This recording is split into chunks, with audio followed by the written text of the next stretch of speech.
الحمد للہ رب العالمین والصلاة والسلام علی سید الانبیاء والمرسلین اما بعد فاعوذ باللہ من الشیطان الرجیم بسم اللہ الرحمن الرحیم۔ سورہ بقرہ کی الحمدللہ آیت 63 تک مکمل ہو گئے اور آج انشاءاللہ آیت نمبر 64 سے شروع کرنے جا رہے ہیں۔ سب سے پہلے آیت پڑھیں گے، پھر ترجمہ، پھر تفسیر۔ تو سب سے پہلے آیت نمبر سورہ 64 سورہ بقرہ کی۔ اعوذ باللہ من الشیطان الرجیم بسم اللہ الرحمن الرحیم۔ ثم تولیتم من بعد ذلک فلولا فضل اللہ علیکم ورحمتہ لکنتم من الخاسرین۔ اللہ رب العزت فرماتے ہیں کہ اس سب کے باوجود تم دوبارہ راہ راست سے پھر گئے، چنانچہ اگر اللہ کا فضل اور رحمت تم پر نہ ہوتی تو تم ضرور سخت نقصان اٹھانے والوں میں سے شامل ہو جاتے۔ پچھلی آیتوں میں ذکر فرمایا ہے کہ ہم نے عہد لیا تھا توریت پر عمل کرنے کا اور کوہ طور کو تمہارے اوپر اٹھا کھڑا کر دیا تھا، لیکن عہد لینے کے بعد کیا ہوا اس کا بیان یہاں پر آ رہا ہے کہ اس سب کے باوجود تم دوبارہ راہ راست سے پھر گئے، یعنی عہد کرنے اور عہد ماننے کے باوجود بھی تم دوبارہ راہ راست سے پھر گئے۔ لیکن ان ساری نافرمانیوں کے باوجود اللہ تبارک و تعالیٰ نے تمہیں ہلاک اور برباد نہیں کیا، بلکہ اللہ تعالیٰ نے اپنے فضل سے اپنے کرم کا معاملہ فرمایا۔ جس سے پہلے بھی یہ بات رکھی جا چکی ہے کہ غیر مسلم کو اسلام میں داخل کرنے کے لیے قطعاً جبر نہیں ہے، لیکن اسلام میں جبر ہے۔ جو قانون کو توڑے گا اس پر جبر بھی ہوگا۔ بنی اسرائیل کے اوپر پہاڑ کے کھڑا کرنے کی وجہ یہ تھی، اس کا سب کا کرنے کا مقصد یہ تھا کہ جو عہد جو وعدہ کیا تھا اس کی پابندی کرو، ورنہ یہ پہاڑ تمہارے اوپر گرا دیا جائے گا۔ تو یہ تھا 64۔ اب آتے ہیں ہم سورہ بقرہ کی آیت نمبر 65 کی طرف۔ وَلَقَدْ عَلِمْتُمُ الَّذِينَ اعْتَدَوْا مِنْكُمْ فِي السَّبْتِ فَقُلْنَا لَهُمْ كُونُوا قِرَادَةً خَاسِئِينَ۔ اللہ رب العزت فرماتے ہیں اور تم اپنے لوگوں کو اچھی طرح جانتے ہو جو ہفتے کے دن کے معاملے میں حد سے گزر گئے تھے، چنانچہ ہم نے ان سے کہا تھا کہ تم دھتکارے ہوئے بندر بن جاؤ۔ اب اس آیت میں جو ہفتے کے دن کا ذکر آیا ہے، تو جس طرح مسلمانوں کے لیے جمعے کا دن تعظیم کا دن ہوتا ہے، اسی طرح یہودیوں کے لیے ہفتے کا دن تعظیم کا قرار دیا تھا، اور اس دن حکم تھا کہ اپنی روزی کمانے کے لیے اور ہفتے کی تعظیم کریں گے تو بزنس کوئی نہیں ہوگا، روزی نہیں کمایا جائے گا۔ ہفتے کی تعظیم کے لیے حکم تھا کہ اس دن مچھلیاں بھی نہیں پکڑو گے، مچھلی کے شکار نہیں کرو گے۔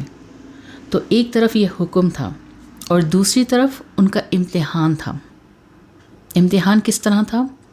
وہ ایسے کہ دوسرے دنوں میں مچھلیاں عام حالات میں آتی تھیں پانی میں، اور ہفتے کے دن خوب ابھر کر آتی تھیں۔ عام دنوں کے مقابلے میں ہفتے کے دن بہت مچھلیاں پانی کے اوپر آتی تھیں، اور اس کا ذکر تو سورہ اعراف میں بھی موجود ہے۔ اس کے علاوہ ہفتے کے دن حکم تھا کہ کوئی شخص کام کاج نہیں کرے گا، نہ تجارت کرے گا، نہ زراعت کرے گا۔ تجارت سے مراد امپورٹ ایکسپورٹ، زراعت سے مراد ایگریکلچر، اور نہ مزدوری کرے گا، حتیٰ کہ گھر میں کھانا پکانے کو بھی منع فرمایا۔ تو ہفتے کا دن یہودیوں کے، اتوار کا دن نصارا کے لیے یعنی کہ کرسچنس کے لیے، اور جمعے کا دن مسلمانوں کے لیے مبارک ہے۔ تو یہودیوں کو ہفتے کے دن خالص عبادت کے لیے مقرر کیا تھا، اس لیے اس دن دوسرے کاموں سے منع کر دیا تھا، مگر یہودیوں نے اس حکم کی خلاف ورزی شروع کر دی، اور اس خلاف ورزی کی تفصیل کیونکہ قرآن میں کئی جگہ موجود ہے، اور سورہ اعراف میں تو باقاعدہ ایک رکوع اسی ٹاپک پر موجود ہے۔ ان کا حال بیان کیا گیا ہے کہ یہ لوگ ریڈ سی کے کنارے رہتے تھے، وہاں ایک بستی تھی، اور تورات کے مطابق اس بستی کا نام ایلا تھا توریت میں، جس کو اب آج کے زمانے میں لوگ اس کو عقبہ کے نام سے جانتے ہیں۔ اور کیونکہ یہ سمندر کے پاس ایک بستی میں رہتے تھے تو ان کا عام پیشہ بھی مچھلیاں پکڑنا تھا، اور اس کو امپورٹ ایکسپورٹ کرتے تھے۔ بس ہفتے کے دن کے علاوہ باقی 6 دنوں میں مچھلیاں پکڑنے کی عام اجازت تھی سوائے ایک ہفتے کے دن کے۔ اللہ تعالیٰ نے ان کا امتحان لینا تھا کہ یہ لوگ کس حد تک میرے حکم کی پابندی کرتے ہیں۔ اب ان لوگوں نے دیکھا کہ ہفتے کے دن مچھلیاں زیادہ نظر آتی ہیں جبکہ باقی دنوں میں تھوڑی، تو انہوں نے زیادہ مچھلیاں پکڑنے کے لیے ایک یہ ترکیب لڑائی کہ سمندر کے کنارے مٹی کو ہٹا ہٹا کر تھوڑا راستہ بنایا اور پھر راستے بنا کے بہت سارے گول حوض بنا دیے، حوض سے مراد پانڈز بنا دیے، جن میں ہفتے کے دن پانی کے ساتھ پوری مچھلیاں آ جاتی تھیں، اور جو چھوٹے چھوٹے پیسیجز بنائے تھے وہاں انہوں نے ایک جالی رکھ دی، یعنی کہ ایک نیٹ لگا دیا، تاکہ جب سمندر کا پانی واپس جائے تو مچھلیاں اس کے ساتھ نہیں جائیں بلکہ وہیں پہ رہ جائیں، جمع ہو جائیں۔ اور پھر ان مچھلیوں کو اس دن جا کر نہیں جمع کرتے تھے بلکہ دوسرے دن اتوار کے دن لے کے آتے تھے، یعنی اپنی چال بازی سے حکم الہی کی خلاف ورزی کرتے تھے۔ جب ان سے کہا جاتا تھا کہ بھائی اللہ تعالیٰ نے ہفتے کے دن جب مچھلیاں پکڑنے سے منع کیا ہے تم ایسا کیوں کرتے ہو، تو وہ کہتے تھے ہم تو ہفتے کے دن شکار نہیں کرتے، ہم تو اتوار کے دن کرتے ہیں، لہٰذا ہم خلاف ورزی نہیں کر رہے ہیں۔ بہرحال یہ چال بازیاں کرتے تھے یہاں تک کہ داؤد علیہ السلام کا زمانہ آ گیا، تو انہوں نے لوگوں کو سختی سے منع کیا اور بتایا کہ جب اللہ کا حکم ہے کہ ہفتے کے نہیں کرنا چاہیے شکار تو پھر کرنا حرام ہے یہ۔ تو انہوں نے کیا جواب دیا؟ انہوں نے یہ جواب دیا کہ یہ کام تو ہمارے بزرگوں نے چلے آ رہا ہے، ہمارے آباء و اجداد کرتے چلے آ رہے ہیں اس سے، اور اس میں کیا برائی ہے؟ اگر یہ برا ہوتا تو اللہ تعالیٰ ضرور ہمیں روکتے، لہٰذا یہ برا نہیں ہے۔ حضرت داؤد علیہ السلام نے ان لوگوں کو اللہ کا پیغام سنایا، نیکی کی تلقین کی، برائیوں سے منع فرمایا، اچھی طرح ان کی تنبیہ کی کہ باز نہ آئے تو اللہ کے گرفت میں آ جاؤ گے۔ اتنی تبلیغ کی ان کی۔ تو داؤد علیہ السلام کی تبلیغ سے تقریباً 12,000 لوگ نہ صرف خود باز آئے بلکہ انہوں نے دوسروں کو بھی روکنا شروع کر دیا، لیکن اس کے باوجود بہت بڑی تعداد لوگوں کی ایسی تھی جو اللہ کی نافرمانی سے باز نہ آئے، نہیں تیار تھے اس کو ماننے کے لیے اور سننے کے لیے۔ تو اب وہاں پہ 3 گروپس بن گئے، ایک گروپ فاسقین کا تھا، دوسرا گروپ جو تھا وہ نیک صالحین کا تھا، اور تیسرا ایسا تھا جو خود تو برائی نہیں کرتے تھے لیکن دوسروں کو روکتے نہیں تھے، خود نہیں کریں گے لیکن دوسروں کو بھی نہیں روکیں گے۔ جیسے کہ ہم اپنے آس پاس مشاہدہ کرتے ہیں کہ ہم خود تو برا نہیں کریں گے، نہ اپنے گھر والوں کو کرنے دیں گے، لیکن اگر کسی اور کو کرتے ہوئے دیکھیں گے تو اس کو روکتے نہیں ہیں، کیونکہ دوسروں کو روکیں گے تو کہیں وہ ناراض نہ ہو جائے۔ لہٰذا اپنے آپ کو اور اپنی اولاد کو خود تو سنبھال لو، جبکہ ایسا کرنا آپ کے خود کے لیے غلط ہے۔ یہ عمل بالکل غلط ہے، کل کو قیامت کے دن آپ کے خلاف سوال بن کر کھڑا ہو سکتا ہے یہ عمل۔ تو یہ عمل کسی مومن کا نہیں ہے، یہ عمل تو بنی اسرائیل کا ہے، تو ہمیں یہودی نہیں بننا ہے، ہمیں ایماندار مسلمان بننا ہے۔ تو بہرحال وہاں بات ہو رہی تھی کہ 3 گروپس بن گئے تھے، ایک صالحین کا، ایک فاسقین کا، اور ایک ان لوگوں کا جو خود تو نہیں کرتے تھے لیکن دوسروں کو نہیں بچاتے تھے۔ لیکن آگے قرآن پاک میں آیت میں آیا ہے کہ یہ گروپ برائی سے منع کرنے والوں کو کہتا تھا کہ جو صالحین تھے وہ لوگ کہتے تھے کہ صالحین کو کہ تم انہیں کیوں روکتے ہو، صالحین گروپ کو کہا جا رہا ہے کہ تم ان کو کیوں روکتے ہو، کیوں اپنا وقت ضائع کرتے ہو، انہیں اپنے حال پر چھوڑ دو۔ لیکن نیک صالحین نے انہیں کیا جواب دیا؟ ان کو جواب دیا کہ ہم انہیں اس لیے روکتے ہیں تاکہ اللہ تعالیٰ کے پاس ہم بری الذمہ ہو جائیں، معذراتً الی ربکم ولعلہم یتقون، کہ ہم انہیں اس لیے روکتے ہیں تاکہ اللہ تعالیٰ کے پاس ہم بری الذمہ ہو جائیں، کہ اگر اللہ نے پوچھ لیا کہ تم نے انہیں برائی سے کیوں نہیں روکا تو ہمارے پاس کیا جواب ہوگا، اور الٹا قیامت کے روز ندامت اٹھانی پڑے گی۔ آخر صالحین نے سوچا کہ ہم ان نافرمانیوں کے ساتھ کب تک گزارا کریں گے، کیونکہ کیوں نہ ہم ان سے الگ ہو جائیں، کہیں ایسا نہ ہو کہ ان پر اللہ کا عذاب آ جائے اور ہم بھی اس میں مبتلا ہو جائیں۔ تو پھر انہوں نے باقی جو 2 گروپس تھے ان کا بائیکاٹ کر دیا اور علیحدہ علاقے میں منتقل ہو گئے. ان دونوں علاقوں کے درمیان میں ایک دیوار یا ایک دیوار جیسی کوئی چیز کھڑی ہو گئی تھی، جس کی وجہ سے وہ ایک دوسرے کو دیکھ نہیں سکتے تھے، لیکن ایک دوسرے کی آوازیں ضرور سن سکتے تھے. اب ایک دن کیا ہوا کہ صالحین کے گروپ کو دوسرے گروپ کی آواز نہیں آئی، نہ کوئی حرکت محسوس ہوئی. کچھ دیر تک تو انہوں نے انتظار کیا، اور پھر انتظار کرنے کے بعد جب انہوں نے جھانک کر دیکھا تو اللہ کا حکم آ چکا تھا. اللہ نے فرمایا فَقُلْنَا لَهُمْ، بس ہم نے ان سے کہا کونوا قردۃ خاسئین، تم سب ذلیل اور دھتکارے ہوئے بندر بن جاؤ. تو صالحین نے دیکھا کہ بڑے بوڑھے لوگ خنزیروں کی شکل ہو چکے تھے، نوجوان لوگ بندروں کی شکل ہو چکے تھے، شکلیں بدل چکی تھیں ان کی، اور ان کی شعور باقی تھا. صرف شکلیں بدل گئی تھیں ان کی، مگر ان کی شعور باقی تھا. اپنے کیے پر نادم تھے، زارو قطار رو رہے تھے، ایک دوسرے کو پہچان بھی رہے تھے کہ یہ ہمارا فلاں رشتہ دار ہے اور وہ فلاں رشتہ دار ہے. تو اس آیت میں تو صرف بندر کا ذکر ہے، لیکن قرآن میں آگے خنزیر کا بھی ذکر آیا. تو یہاں جو میں نے خنزیر کا ذکر کیا ہے وہ بیسیکلی اس میں نہیں لیکن آگے کی سوروں میں آیا ہے. بہرحال اسی حالت میں 3 دن تک یہ زندہ رہے اور اس کے بعد ہلاک ہو گئے.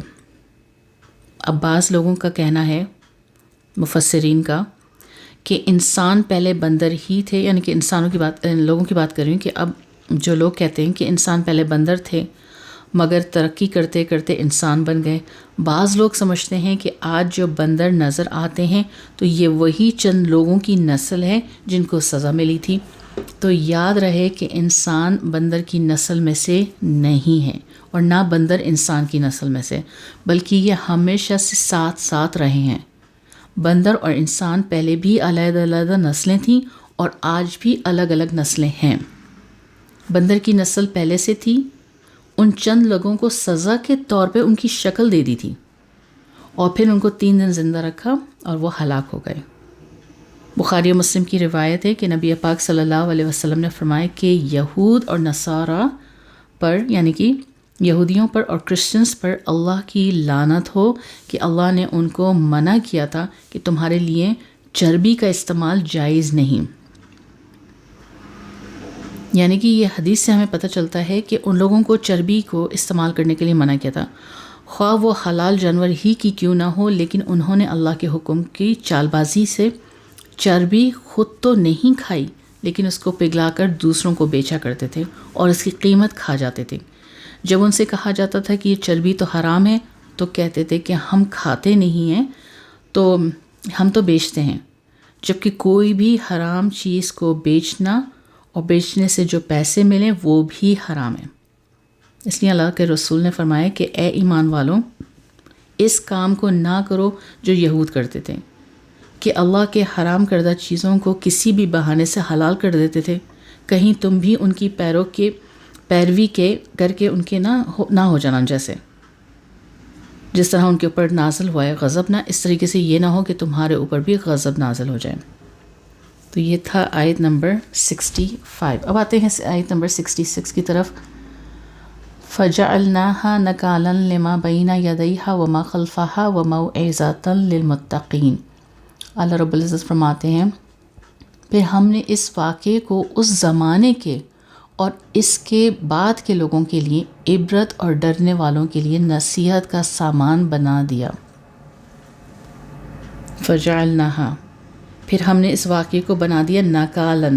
نکال کے معنی ہے عبرت، ایسا عذاب جو دوسروں کے لیے عبرت کا سامان بن جائے. لہٰذا مطلب یہ ہوا کہ ہم نے اس واقعے کو عبرت بنا دیا لما بین یدیہا وما خلفہا وموعظۃ للمتقین، اس زمانے کے لیے بھی اور اس کے بعد کے لوگوں کے لیے بھی نصیحت کے لیے بنائے. حضرت حسن رحمۃ اللہ علیہ اور قتادہ رحمۃ اللہ علیہ نے فرمایا ہے کہ لوگوں کے لیے نصیحت ہے وہ اللہ کے عذاب سے ڈریں اور خوف کھائیں گے. اس آیت میں جو متقین سے مراد ہے مومن، یعنی نبی پاک صلی اللہ علیہ وسلم کی امت، اور فرما دیا گیا اللہ کے قانون کو کسی نے اگر توڑا تو اس کے ساتھ بھی ایسا ہی سلوک ہوگا۔ تو اللہ نے متقین کے لیے، ایمان والوں کے لیے اس واقعے کو نصیحت بنا دیا، لیکن پھر بھی ہم آج کے مسلمان ان سب باتوں سے نصیحتیں نہیں پکڑتے۔ شراب بیچتے ہیں، پیسے کو اس میں جائز سمجھتے ہیں، اسی طریقے سے سود لیتے ہیں، اس کا نام نفع رکھ دیتے ہیں، زکوٰۃ کو ادا کرنے میں مختلف بہانے ڈھونڈتے ہیں، گھروں میں تصویریں لگاتے ہیں اور اس کو حلال کرنے کے لیے بہانے ڈھونڈتے ہیں، عورتوں کا بے حجاب، مردوں کی داڑھی منڈوانا، اس کو جواز بنا دیتے ہیں، کچھ نہ کچھ اس میں حجت نکال دیتے ہیں۔ تو ایسے حلیے اور ایسے بہانے یہودیوں سے شروع ہوئے اور یہودیوں ہی کی چال ہے، تو ہمیں نہ تو یہودی بننا ہے نہ اپنے آپ کو یہودی کہلوانا ہے۔ تو یہ تھا آیت نمبر 66۔ اب آتے ہیں آیت نمبر 67 کی طرف۔ وَإِذْ قَالَ مُوسَىٰ لِقَوْمِهِ إِنَّ اللَّهَ يَأْمُرُكُمْ أَن تَذْبَحُوا بَقَرَةً قَالُوا أَتَتَّخِذُونَ هُزُوًا قَالَ أَعُوذُ بِاللَّهِ أَنْ أَكُونَ مِنَ الْجَاهِلِينَ۔ اللہ رب العزت فرماتے ہیں، اور وہ وقت یاد کرو جب موسیٰ نے اپنی قوم سے کہا تھا کہ اللہ تمہیں حکم دیتا ہے کہ تم ایک گائے ذبح کرو۔ وہ کہنے لگے کہ کیا آپ ہمارا مذاق بناتے ہیں؟ موسیٰ نے کہا، میں اس بات سے اللہ کی پناہ مانگتا ہوں کہ میں ایسے نادانوں میں شامل ہوں جو مذاق میں جھوٹ بولیں۔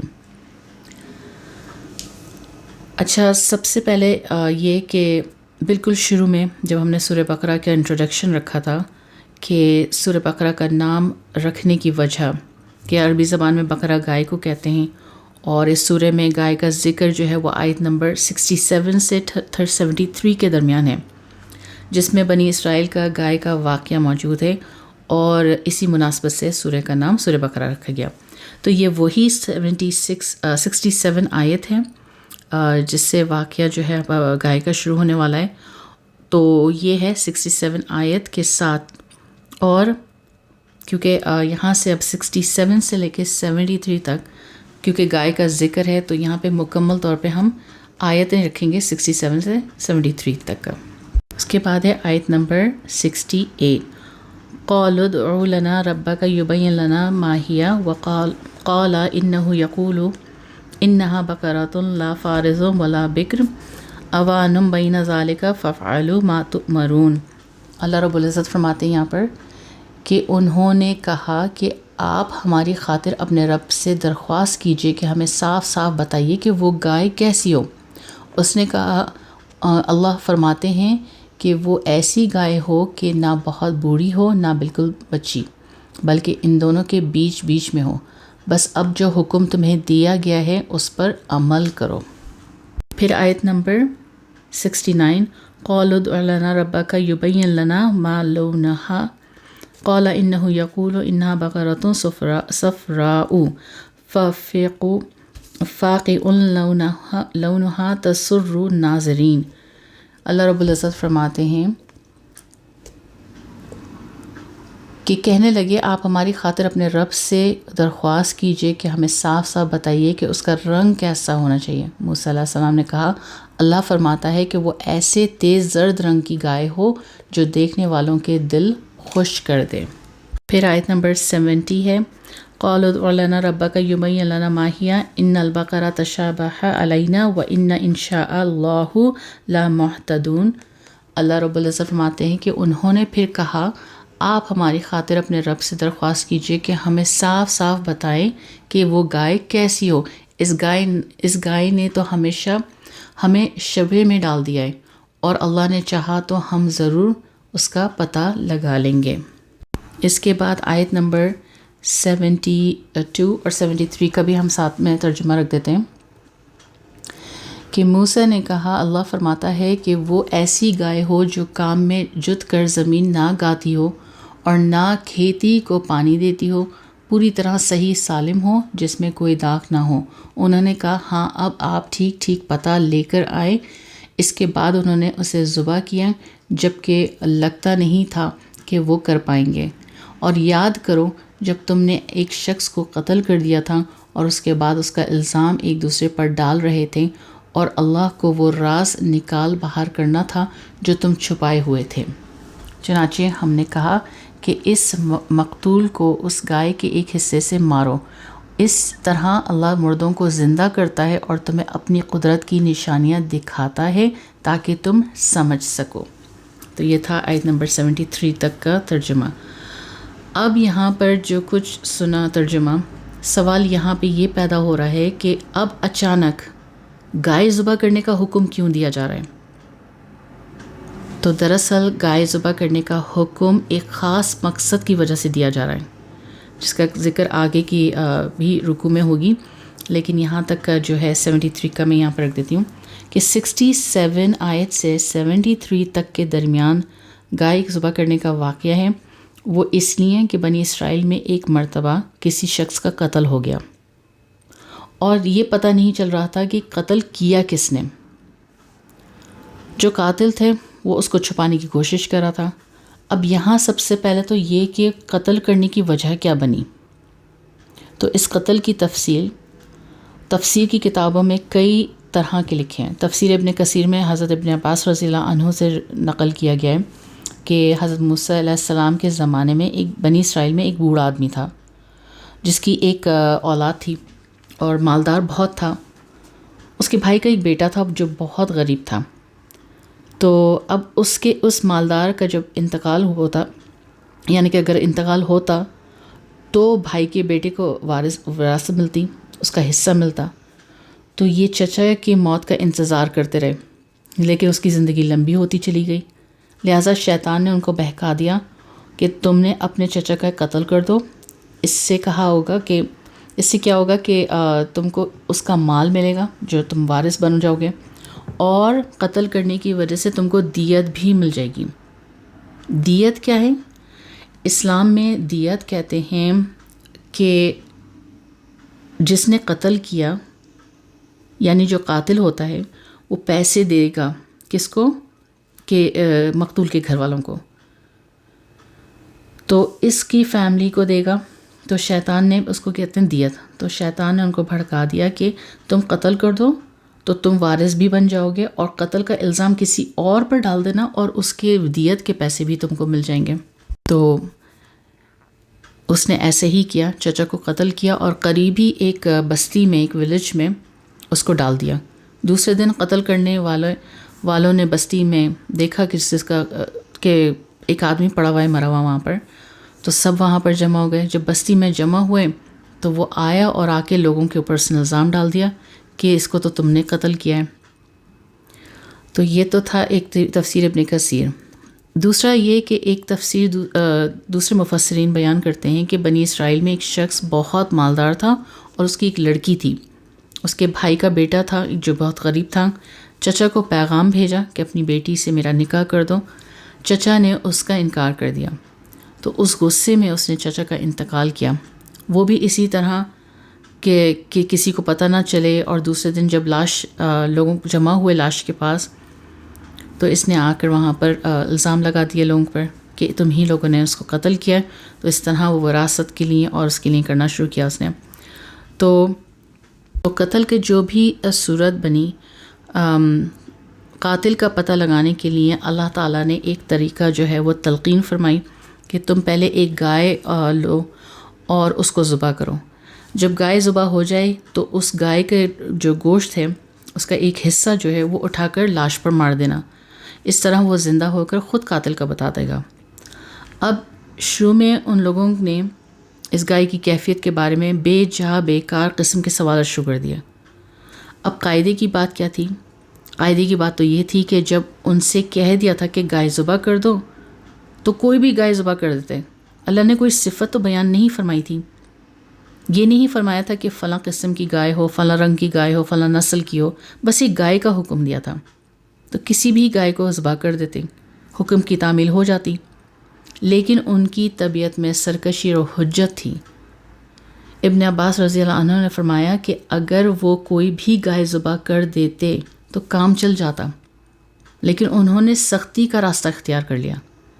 حضرت موسیٰ علیہ السلام سے بے تکے سوالات کیے، لہٰذا اللہ تعالیٰ نے بھی ان پر سختی کا حکم فرماتے چلے گئے۔ انہوں نے کہا موسیٰ علیہ السلام سے کہ آپ اپنے رب سے پوچھ کر بتائیں کہ گائے کیسی ہونی چاہیے، یعنی عمر. تو فرمایا کہ اللہ کا ارشاد ہے کہ وہ نہ تو بوڑھی ہو نہ پھر کم عمر، یعنی ان کے درمیان کا ہو. پھر سوال کیا کہ اچھا آپ اپنے رب سے پوچھ کر بتائیں کہ اس کا رنگ کیسا ہونا چاہیے. تو انہوں نے کہا پیلا ہو، تیز رنگ کا ہو، تاکہ دیکھنے والے کی طبیعت خوش ہو جائے. پھر انہوں نے سوال کیا کہ ہمیں آپ پوچھ کر بتائیں کیونکہ ہمیں تو سمجھ میں نہیں آ رہا ہے، آپ اپنے رب سے درخواست کیجئے کہ وہ صاف صاف بتائیں کہ اصل میں کیسی ہو، کیونکہ ہمیں صحیح سے سمجھ بھی نہیں آ رہا ہے. اب خود ہی اپنے اوپر سختی ڈالتے چل جا رہے ہیں. تو اللہ نے فرمایا ایسی ہو کہ اس میں زمین میں کوئی کام نہیں کرتی ہو، استعمال نہیں کیا اس کو کبھی بھی کسی کام کے لیے، نہ کنویں سے اس نے پانی کبھی نکالا ہو.